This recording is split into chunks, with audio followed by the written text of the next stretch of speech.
El pasado 14 de enero de 2022, las fuerzas aeroespaciales de Rusia, bajo el mando del general Sergei Surovikin, lanzaron un ataque masivo contra Ucrania, alcanzando objetivos militares y de infraestructura crítica en Ucrania.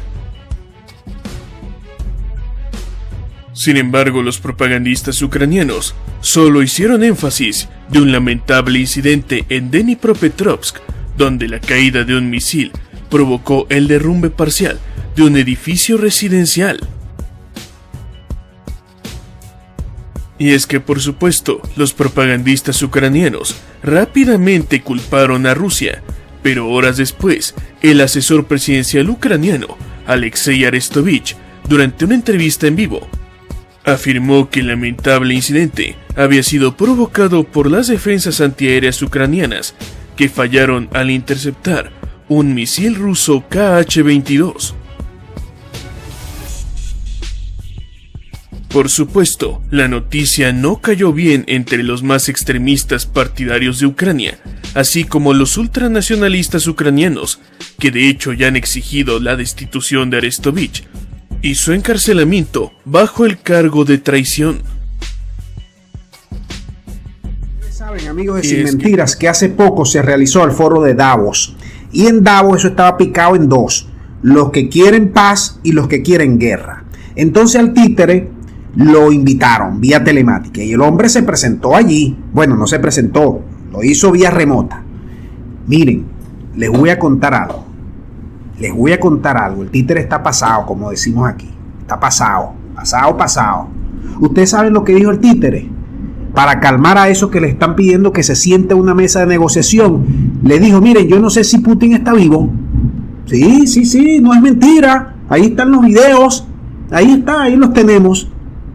Que él no se va a sentar en una mesa de negociación con un muerto, prácticamente, porque no sabe si Putin está vivo o está muerto. Imagínense, hace 2 meses, cuando los gringos le estaban diciendo: siéntate, títere, siéntate en la mesa. ¿Tú sabes lo que dijo? Que él no se iba a sentar en la mesa mientras Putin estuviera en el poder. Ahora, cuando los millonarios de Davos le están pidiendo: oye, ¿por qué no te acercas a la mesa?, dice que Putin está muerto y que él no tiene nada que sentarse con muerto. Imagínense ustedes. Entonces el Kremlin sale hoy y llama a eso una extraña ilusión. Fíjate lo que son las cosas. Yo les he venido diciendo, el títere está cargado psicológicamente. Ayer sucedió una noticia bastante preocupante, una de estas que hay que dar con bastante cuidado y con bastante precaución, porque pueden ser los detonantes de una tercera guerra mundial, así como lo oyen. Estamos hablando de un escenario en el cual, lastimosamente, en un accidente, falleció el ministro, en este caso del Interior ucraniano. Claro, ¿por qué digo lastimosamente? Porque además de la pérdida de vidas humanas, en la cual en este caso hubo la pérdida hasta de la vida de 2 niños, esto es relevante entenderlo. El accidente se llevó a cabo a través del helicóptero en el cual se estaba movilizando precisamente el ministro del Interior ucraniano. No solamente él, sino también su viceministro. En ese contexto, obviamente, muchos expertos, muchos analistas y dentro de la propia Ucrania empezaban a decir que no vaya a ser que esta tensión y este accidente haya sido provocado, que no sea un accidente realmente. Y claro, es obvio a quién iban a señalar. Iban a señalar a Rusia. Sin embargo, lo que se empezó a descubrir horas después con respecto a este helicóptero de origen francés empezó a llamar bastante la atención, y en un hecho tal vez sin precedentes o inesperado, las acusaciones pasaron de Rusia a los propios aliados de Europa, así como lo oyen. No solamente eso, sino que llamaba la atención como en un primer momento salía pues el jefe de la región de Kiev, salía el presidente ucraniano Volodymyr Zelensky, y sabía también el titular del Ministerio del Interior ucraniano a dar cifras completamente diferentes de los fallecidos en este accidente. Pero, ¿qué está pasando realmente? ¿Y por qué se dice que los responsables son los aliados en este caso? El ministro del Interior de Ucrania, Denis Monastyrsky, y su primer viceministro, Evgen Enin, han terminado falleciendo también con otras 14 personas.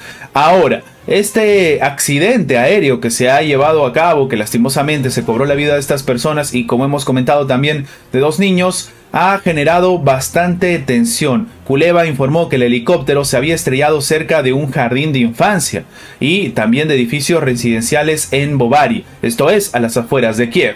El personal y los alumnos de la guardería fueron evacuados. Lastimosamente, como hemos comentado, se han cobrado la vida incluso de civiles. Ya el Ministerio del Interior de Ucrania mencionó que había un mal funcionamiento del equipo, la vulneración de las normas de seguridad también, y sin embargo se hablaba de que tal vez había un sabotaje. Estas fueron las posibilidades de la causa del accidente que en un primer momento se empezaron a barajar, se empezaron a hablar que de repente esta había sido una suerte de estrategia por parte de la administración obviamente rusa, y que claro, estamos en medio de una guerra y que todo se vale, o al menos esto es lo que ya se empezaba a decir en Ucrania. Algunos políticos de Occidente sobre todo empezaban a mostrar sus condolencias con respecto a este escenario, a este accidente aéreo ocurrido en la localidad, nuevamente volvemos a comentar, de Brovary. Ahora, el pésame fue compartido por el Consejo Europeo, Carl Michel, también por el presidente polaco.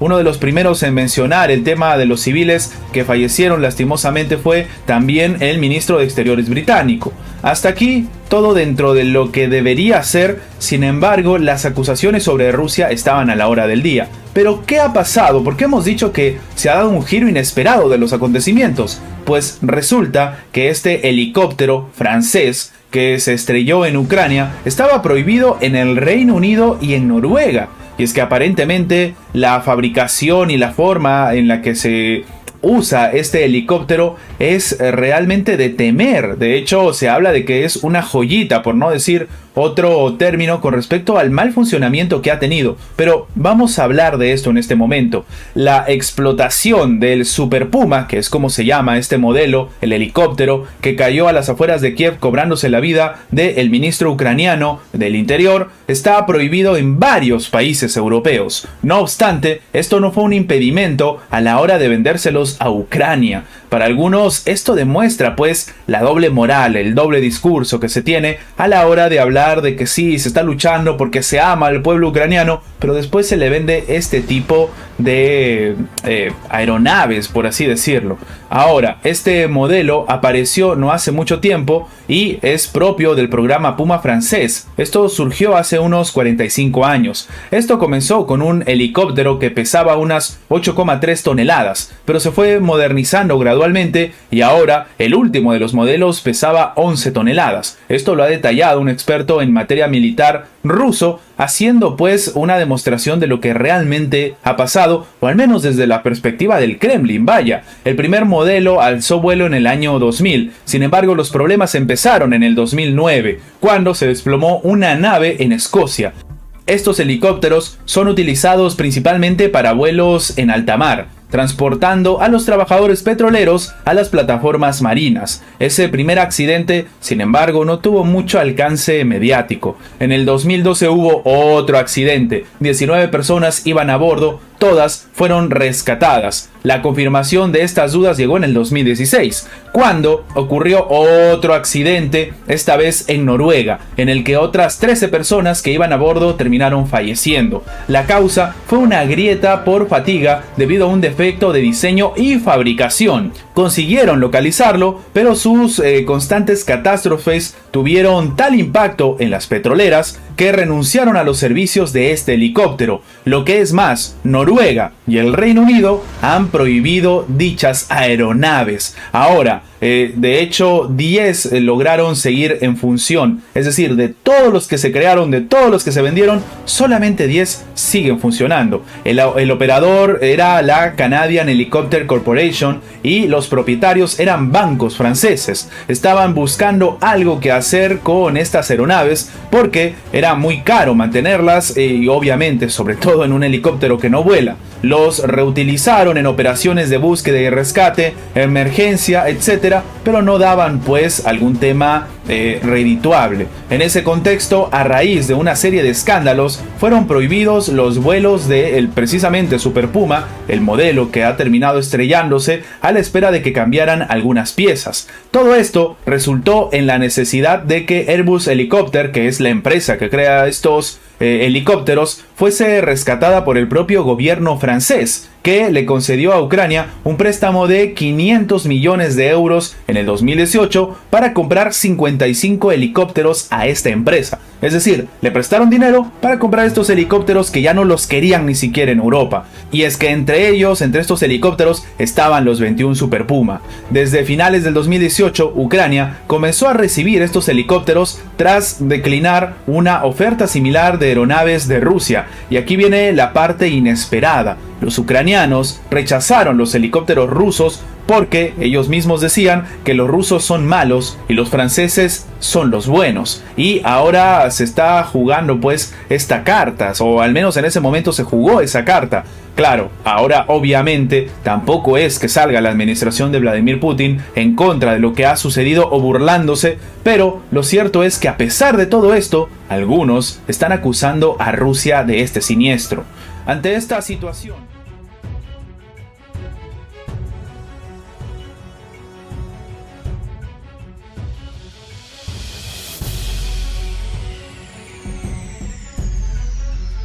el alto mando del ejército de los Estados Unidos de América reconoció que será extremadamente difícil para Ucrania sacar por la vía militar a las tropas rusas de los territorios ex-ucranianos ahora en control de Moscú.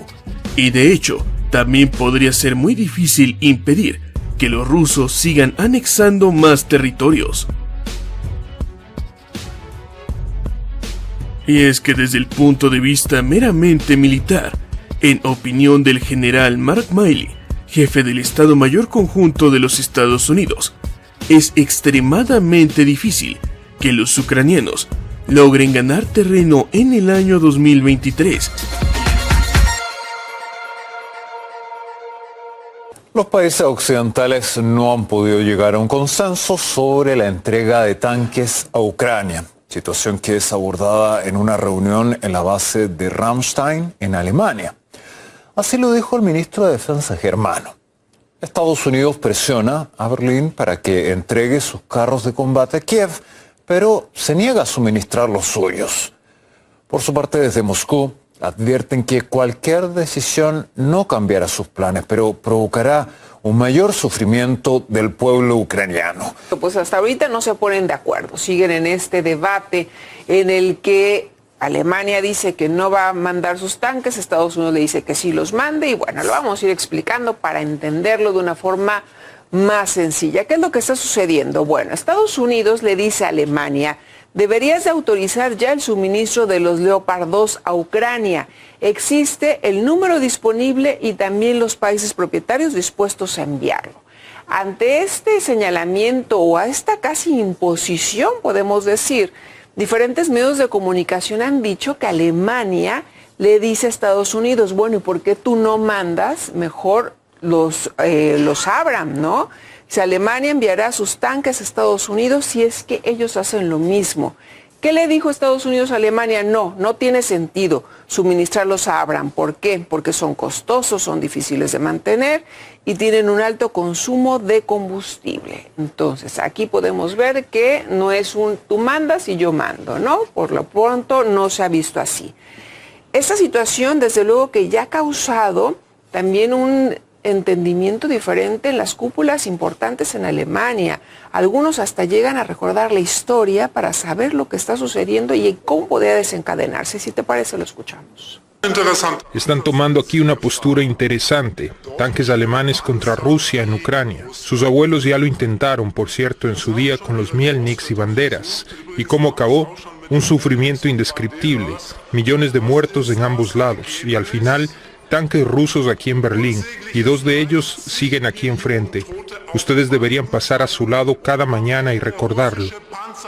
Es a recordar las lecciones.